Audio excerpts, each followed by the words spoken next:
You're listening to the Culture Drop podcast, where we drop down below the surface and take a deep dive into the culture of your favorite art, books, music, and films. I'm your host, Jed, and in today's podcast, we continue our conversation with author and cultural critic, William Devitt. We're continuing to talk about The Clash, this time with a focus on the politics of their time that informed The Clash's lyrics and musical attitude. We're also going to be talking about the music production, how it varied between different albums like London Calling and Sandinista and Give Them Enough Rope. We're going to talk about the musicianship of the band, kind of musical background did each of the members have before they joined The Clash. Recorded at Lake Monster Brewing in St. Paul, Minnesota. Great place to hang out if you're ever in town. Check it out.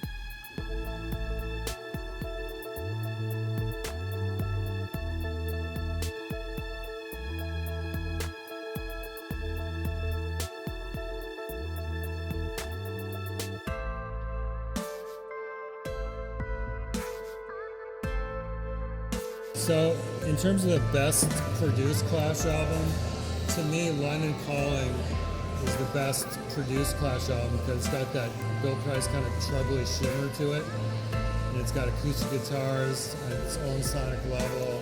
Would you agree with me there? So does Sandinista, and so does Combat Rock. But Sandinista has got more variation. It's got dub. Combat Rock is a little more compressed to my ears, whereas London Calling has got a unifying sound to it. Yeah, it's much more upfront than, say, Sandinista. Sandinista is buried under layers of just reverb and murk, general murk. Exactly, which London Calling doesn't have. And Yeah. I love like a dub aspect. It's more bassy, but the murk, in terms of like my favorite album from a musical diversity standpoint, I might choose Sandinista because it just shows how many styles of music the Clash could do. But from a production standpoint, I'm pretty partial to London Calling. Yeah, it's hard to beat, Bill Price's engineering work. He's working on some of the greatest records just of that era. I mean, Can we name some of them? sure. Never mind the Bullocks. Here's the Sex Pistols. Isn't that interesting? That The would be rival with him quote, and unquote, to the Clash. Chris Thomas. The Tom Robinson Band's debut, Power in the Darkness. Again, Chris Thomas with Bill Price. Was Chris Thomas involved with the Clash? No, he Because did. Chris Thomas is the producer. He's the Bill producer. Price was the quote-unquote engineer. Yeah. The Pretenders' first album, Chris Thomas, again with Bill Price. And that's got a similar kind of beautiful sonic shimmery range to it like London Calling. To me, the hallmark of Chris Thomas and Bill Price is murk. There's no shimmeriness about it. But what about London Calling? It's pretty murky. Really? You think so? It's more upfront than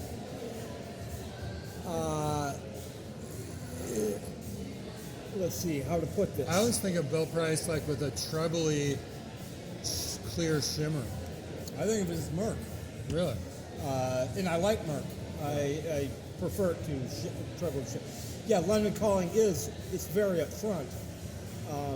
The drums are really loud and really upfront, and On London not Calling. on London Calling, and not very compressed. The bass is really loud and really upfront, not very compressed, not terribly bassy. Yeah, Bill Price worked with Martha Hoople. Their last two albums, same deal. He's got a very, very distinct way with miking drums and recording drums. Anyway, this is kind of boring, talk, but no, I don't think of his work, especially his work with Chris Thomas in sort of the punk years and new wave years, as being sparkly or effervescent. I think of the Merc of Nevermind the Bullocks, or the Tom Robinson Band's Power in the Darkness, or the Pretenders' debut album. I don't think that's sparkly. I think it's Really? yeah. All the tones are all mid-range to low. Okay. I was thinking not the compressed. tones as like emphasized on the high on London Calling. Well, there's more of that than those other albums I mentioned. I think that's because they paid so much attention to Topper's cymbals and his just recording his drums. And again, I think that's a British tradition. Studying a lot of the Beatles' engineering techniques. A lot of those Beatle records, there was a lot of careful thought put into the limiting and the EQ range to give it the treble a certain tweak.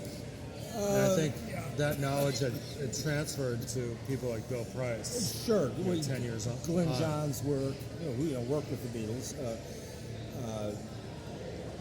The thing with London Calling, as opposed to the other acts I named, Pretenders, the Pistols, Tom Robinson Band, is that one of the band members, the chief architects, namely Mick Jones, was getting pretty good in the studio himself by that time. That's right. He was kind of like a silent producer. He was directly involved with none of those other acts.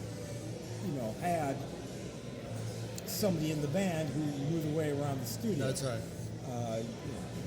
Certainly not the Pistols. Well, that's what Chris Thomas came. But anyway, I believe it. I never got the impression there was anyone in the Pistols who gave a toss about production. no. Well, maybe Glenn Matlock, but he was out of the band by the time they recorded the album. He's only on Anarchy in the UK. It's the only track he plays on. The rest of that, Steve Jones overdubbing the bass.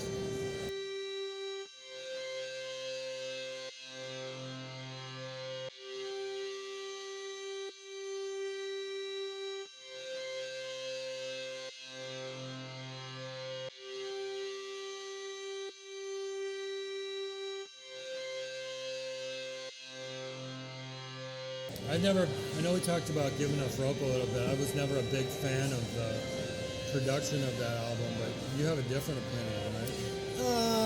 I love the album. It may be if, somebody, put a gun to my head or said, Desert Island. Well, for Desert Island, I take Sandinista because there's just more of it. But it might be my favorite album. And no, I've got problems with the mix.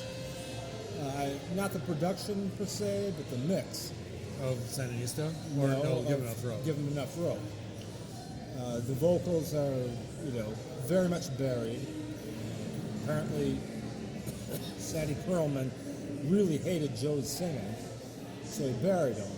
Oh, okay. No, he loved Topper's drumming. He just loved him. He said, he's one of the best drummers he ever worked with. Yeah. And I think people think Topper got this great mix on Give 'Em Enough Rope. I think it's nonsense. He's also mixed very low. The toms, Topper's toms are mixed really freaking loud. Wow. I Give Enough Rope. On Give Enough Rope. They're just really loud. Like out of whack with the rest of the drum kit or the other instruments. They compressed Topper's snare. I mean, the backbeat's a big deal in rock and roll. And how they did that, well, okay, Sandy Pearlman explained how they double-tracked the snare and ran it a reverse gate. Yeah. So it's actually, instead of a gate might be like, it's a reverb. It carries out. A reverse gate would be like sucking it in. Yeah. That's the best way I can explain it. So it's very taut and very tight, almost suffocatingly tight. Sound, just tonally. I'm not talking about his performance, which is uniformly brilliant. You like the sound of the snare? It's weird. To me, the album doesn't sound like 1978, AOR, FM American rock radio. It does or doesn't? It does not. And that was what they were trying to do. Yeah. Which is ironic. Well, that's what Sandy Pearlman was trying to do, yeah. And to me, it sounds weird. It sounds. So like what was his off-kilter. big mistake? Or is it just the drums and the snare I and don't all know those that. things? I don't know that there was a big mistake. Okay. It depends on who you ask, because I think I love the album. The vocals, the lead vocals, are mixed too low. Yeah. But I love all of the more the guitars, the merrier. Can't get enough Mick Jones. The backing vocals, in and out, call and response, things between Mick and Joe vocally are brilliant. Now I have moving back to Sandinista, I have a theory, an analogy I like to, in my own mind, between the Clash of Sandinista and the Beatles' White Album. The Beatles' White Album came out in November '68, and it's a double album, and it's got everything from Paul doing like 1920 songs to Please His Father, to like the hard rock of Helter Skelter, to experimental ambient music like Revolution 9. Right. And they're kind of like breaking up and recording things separately, but it was also a band at the height of their powers. They'd been touring, they knew how to play it. Well, I haven't been touring. That's '68. They hadn't been touring for like 3 years. Well, they hadn't been touring for 2 years in '66, but I'm just saying when they did tour, they had to play for hours at a time and play all different musical styles. So they were versed like the Clash in all these different musical styles, and so. The variety of musical styles on the Beatles' White Album, just like the variety of musical styles on Sandinista, where we're going from heavy Jamaican dub to like Motown. This is just a band at the height of its powers that can switch at the drop of a hat and say, oh, let's do a Motown tune, let's do a dub reggae tune. And for me, that's why the Beatles' White Album and the Clash of Sandinista are both my favorite albums, because it's just got this band. They're confident in their power, they've established themselves, and they're just doing whatever they want in the studio. Why Sandinista? Why not London Calling as the comparable? Just because London Calling to me seems like it's trying harder. It doesn't have the range of styles of like, Junkie Slips or something compared to Call Up. Yeah. Just the range of musical styles is so much broader on Sandinista compared to London Calling. It's got a unified sound, and there's not the range of musical styles that there are on It's Sandinista. a pretty broad range, though. There is, but you know what I mean. You don't have the I'm begging with them, I'm pleading with them. You don't have Jamaican street vendors Those are talking products. samples. Right. That's pre-staging Big Audio Dynamite. Right, but you don't have that on London Calling. Well, you don't have that on the White Album either. No, but you have other stuff. You've got Revolution 9, Exile on Main Street, which is samples of people talking. Yeah.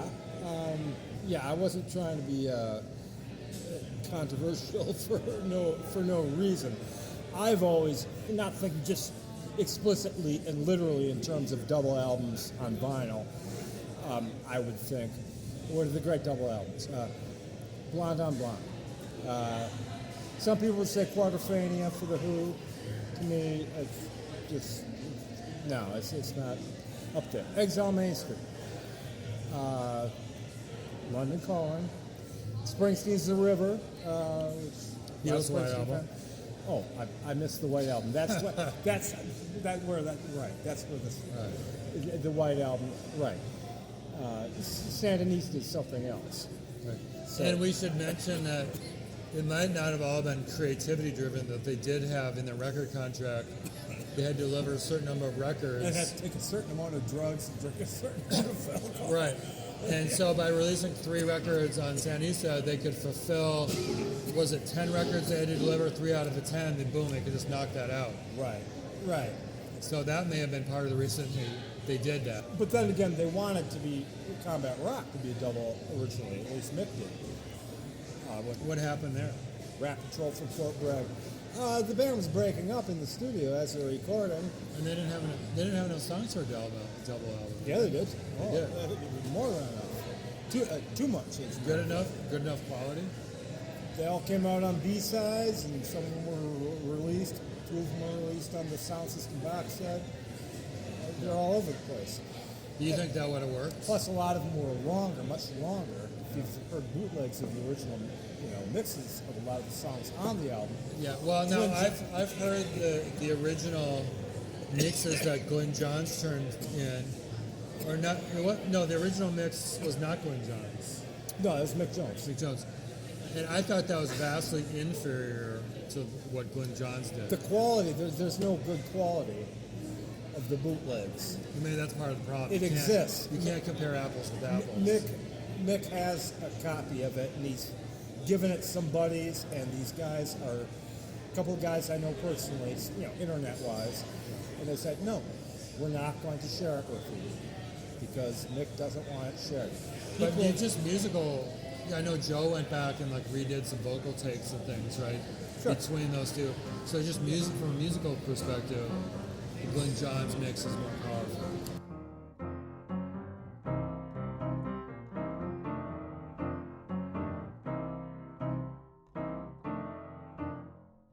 A lot of the tracks are the same tracks and the same takes.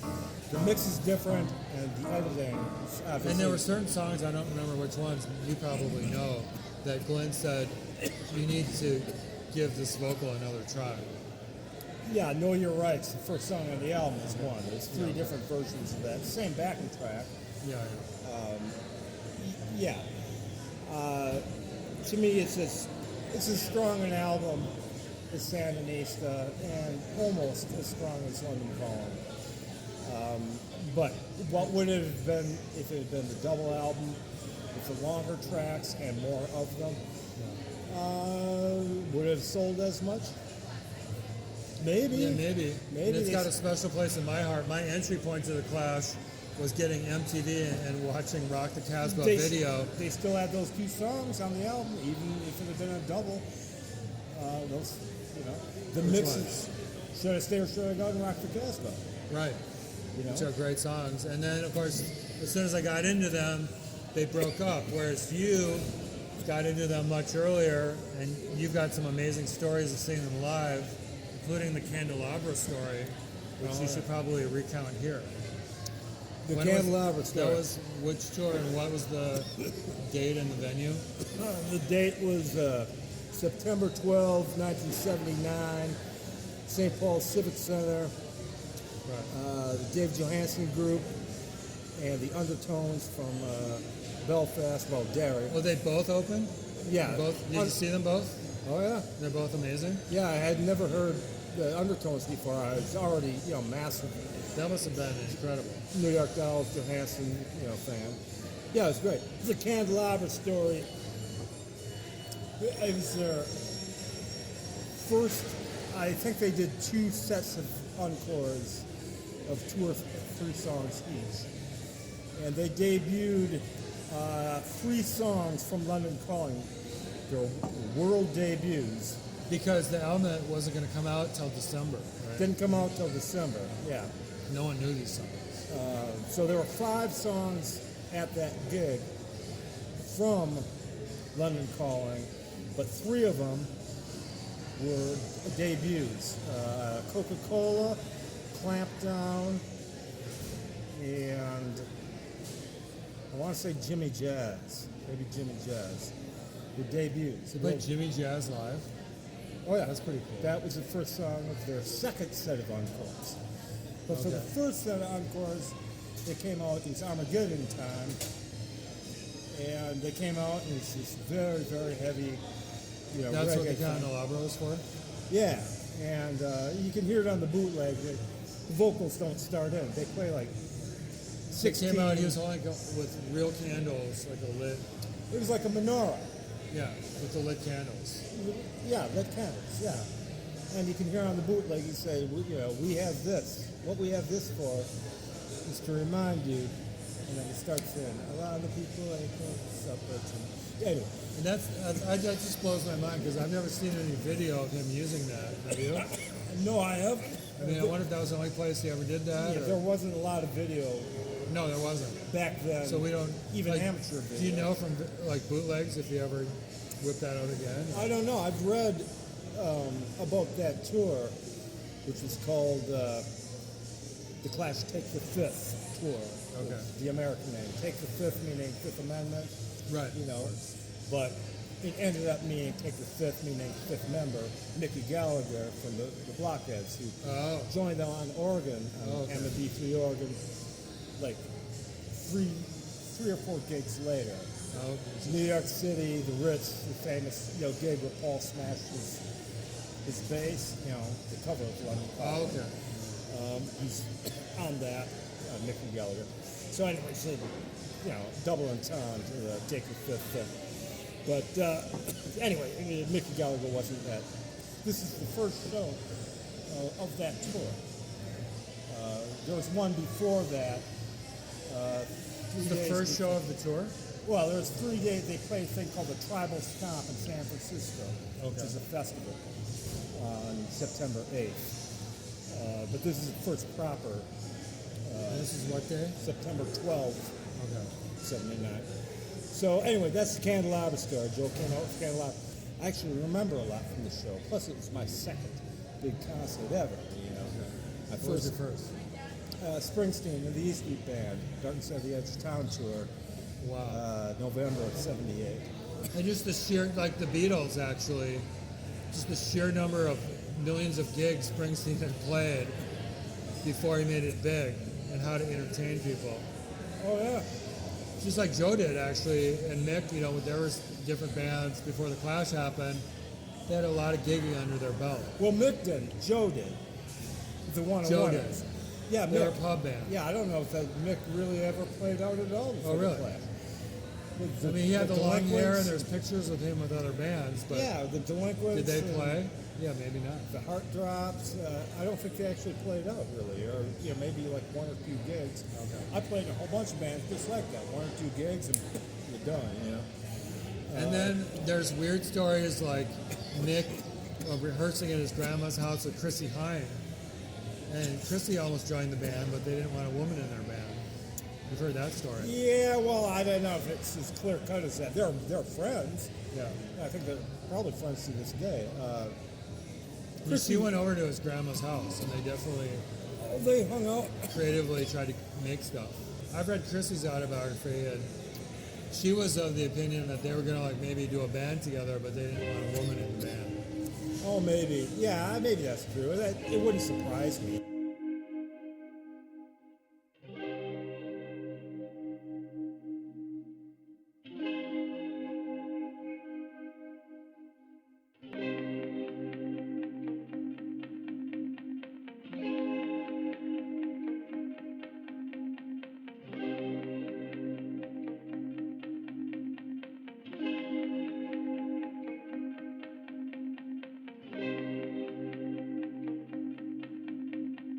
I mean, the first album is considered a landmark album, and it is.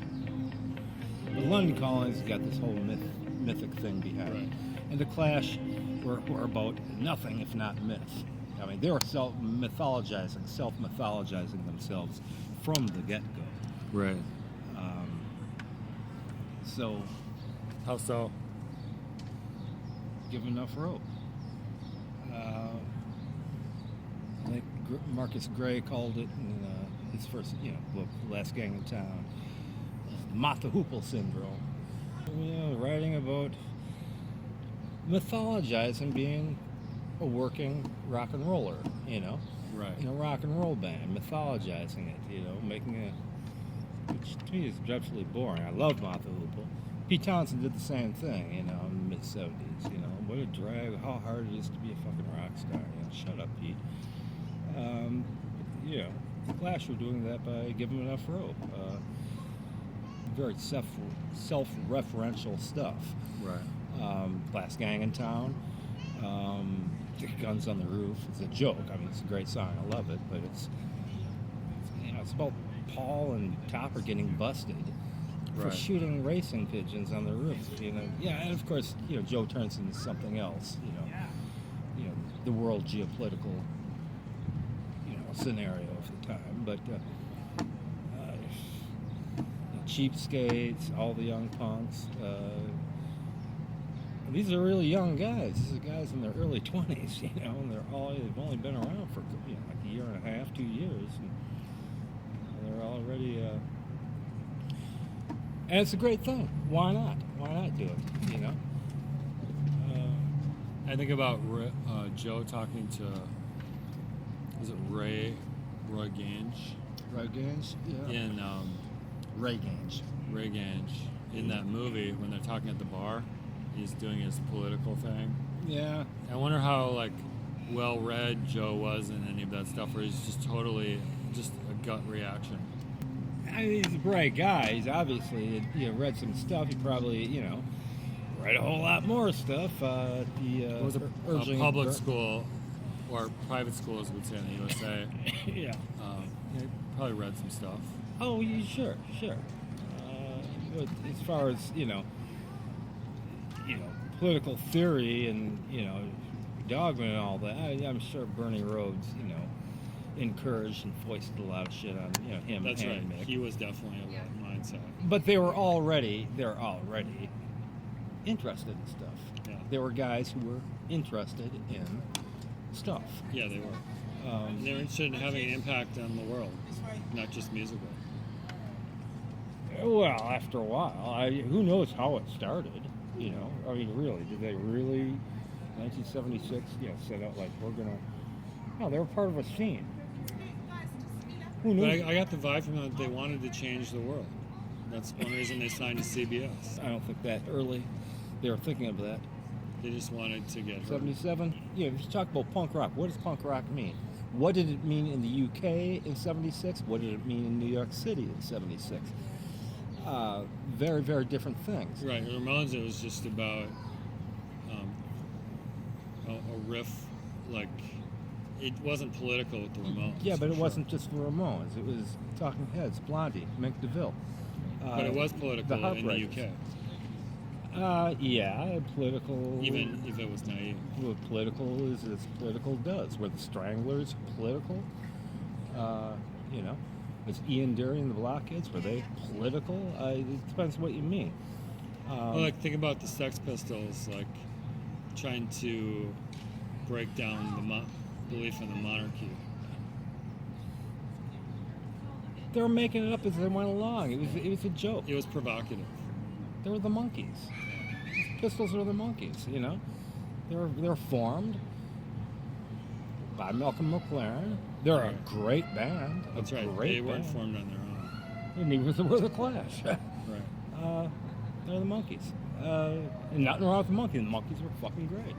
Were the Clash formed by Bernie, or were they formed on their own? Kind of, a little bit of both. Yeah.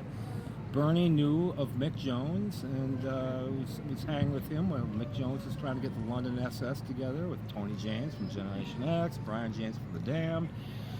Everybody and their brother auditioned. Rat Scabies from The Damned. Paul Simonon as a singer. And they never recorded, or they recorded some boombox demos, which nobody's ever heard and probably never will.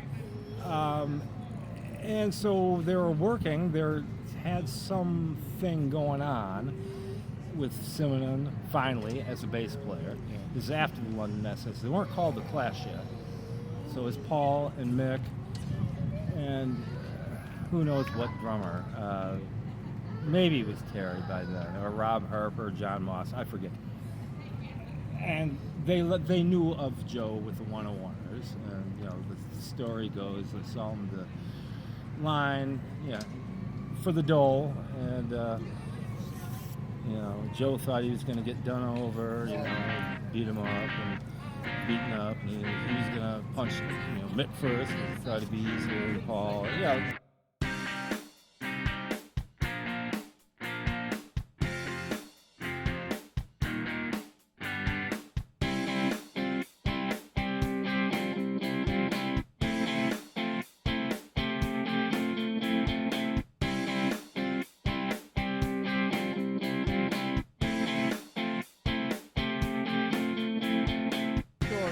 Been going on forever, and they offer. They say, "Oh, we want you to be in our band."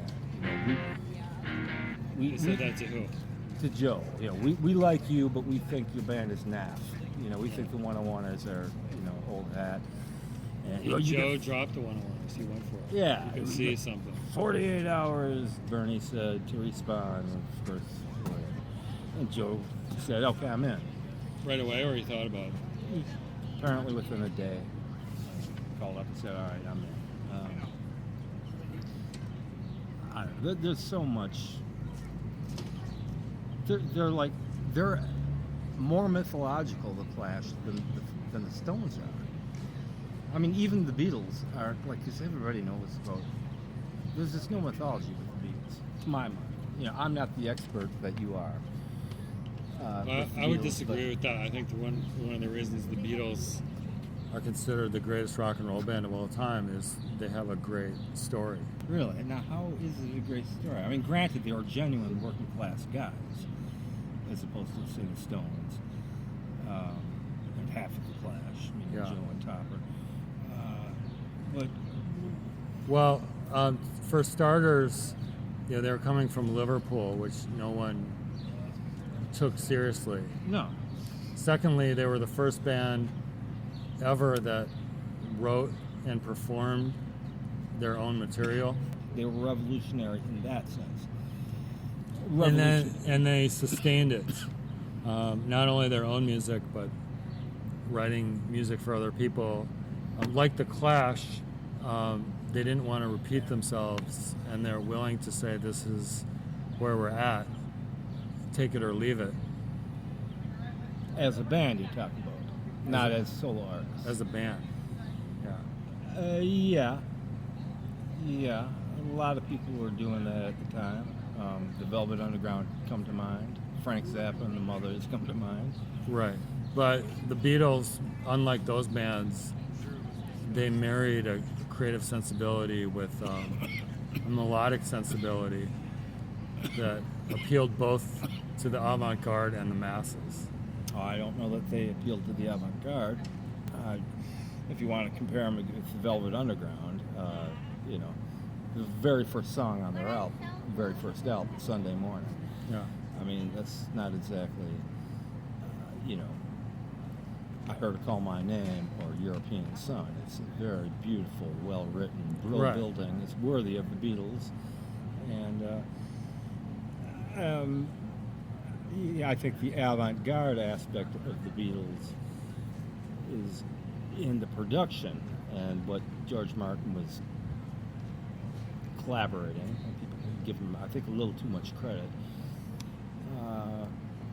Well, George Martin, of course, had a musical background and a classical background and could actually translate the ideas of the Beatles, especially for arrangements, and make it reality. So without George Martin, the Beatles wouldn't have been the same band. As far as I know, that seems accurate, I mean, string arrangements, for example. Yeah, I hate to be given, managers and producers so much credit, but a lot of these guys did, It was early days for rock and roll, for pop music. Nobody knew really what they were doing. They were coming from somewhere else. Andrew Loog Oldham, he didn't know shit. He thought electric guitars were plugged into the wall. Right. But he knew something else. He had some other, qualities that brought something out of the Stones, Jagger and Richards particularly. Right. That was the difference between George Martin and Andrew Loog Oldham. Andrew Loog Oldham was an ideas guy, but he didn't have a musical background. No. But he knew a good thing when he heard it. Yeah, and an opportunity, fresh clay that you could be molded. And he trained under Brian Epstein, although briefly, so there's a connection there as well. Yeah, he was definitely, mentored by, all these, Tel Shammy, all these guys, they're all buddies and buddies and... It makes sense. That was a small scene. Yeah. England is a small... That's a thing to consider, the size of the country, especially when you talk about the UK punk thing, or just say 76, And when did punk really begin? Was it, proto-punk before that? Well, 75, even, guys in the Pistols all had long hair, including John Lydon, And the guys in New York City, well, some of them had long hair. Well, Richard Hell didn't have long hair in 76. Ramones had long hair. 75. Huh? Ramones had long hair. Well, yeah, they remained. That was just part of their thing that, the image, that visual image that stuck in the last one. And that was a big thing, was visual image for both the UK and, say, New York City. And the New York City scene in the US was vastly different from the Ann Arbor, Detroit scene in Michigan, or Akron, Ohio, or Cleveland. I mean, And that's or actually Minneapolis. that's a difference between the UK bands and American bands, because a lot of the Brits came out of an art school tradition. William Paul, they knew how to package themselves in terms of each album cover looking different and having its own kind of marketing visual package to go around the music. That's interesting that you mentioned the art school tradition, which is, for British rock and roll, pop music.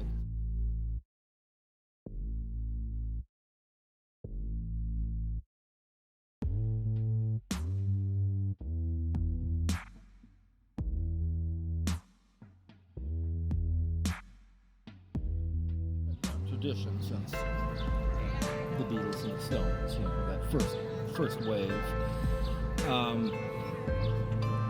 Especially in contrast with, say, the New York City bands, the first wave. Those guys were all serious artists and art students. That's Whereas right. art school in Britain, as I understand it, is a joke. It's a joke. Like, nobody did anything. I mean, it's Boston, he makes his living as an artist now. You were basically going to art school to meet musicians. Right. You weren't going there to be Roy Lichtenstein. Exactly. Whereas the guys in New York City, they actually were. They were in with Warhol, Lichtenstein, And the more artistic New York City bands, like Talking Heads, definitely did have artistic album covers. And they came out of RISD, which was an art school. Yeah. Now the Ramones, they played up to what they really were, which were schmucks from Queens, Right. or the Heartbreakers, Johnny Thunder.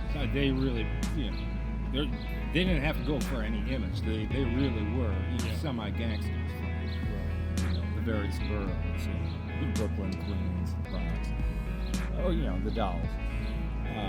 Although the Dolls were, their whole idea was art. Well, it's a joke. It's a joke. Let's dress up in there. And you can't separate the two. Whenever you ask Mick Jones, his biggest influence, the first words out of his mouth are New York Dolls. Sure. The thing with So it's like this transatlantic threads. It's hard to separate it by country because of all those bands that influenced Mick were American bands. and the socioeconomic, the class system of the two nations, or the nation meaning UK versus, we'll just say New York City, which is a very small city compared, but it's huge. Which is its own country in its own way. The class system, the social class system, are so different.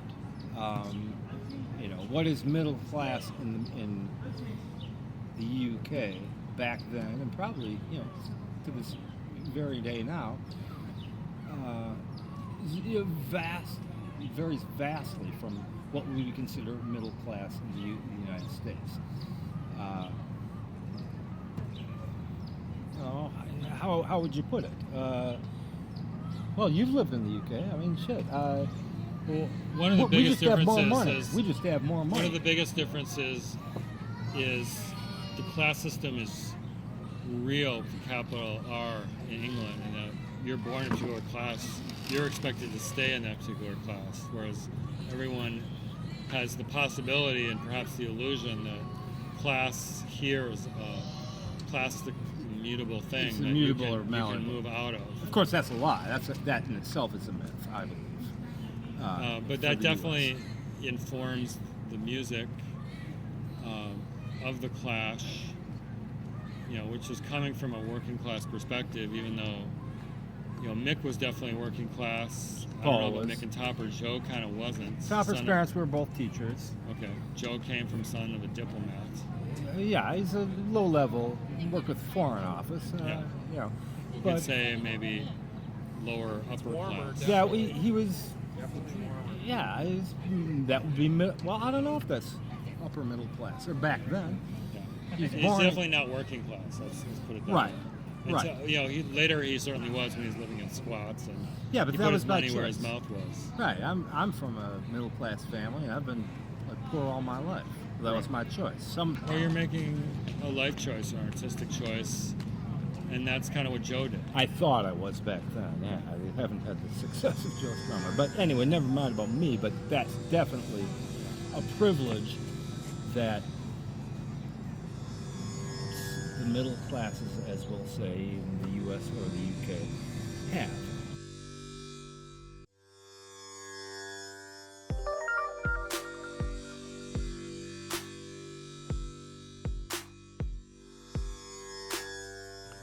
Thanks for listening to today's Culture Drop podcast. We've been discussing the music and the politics of The Clash with William Devitt.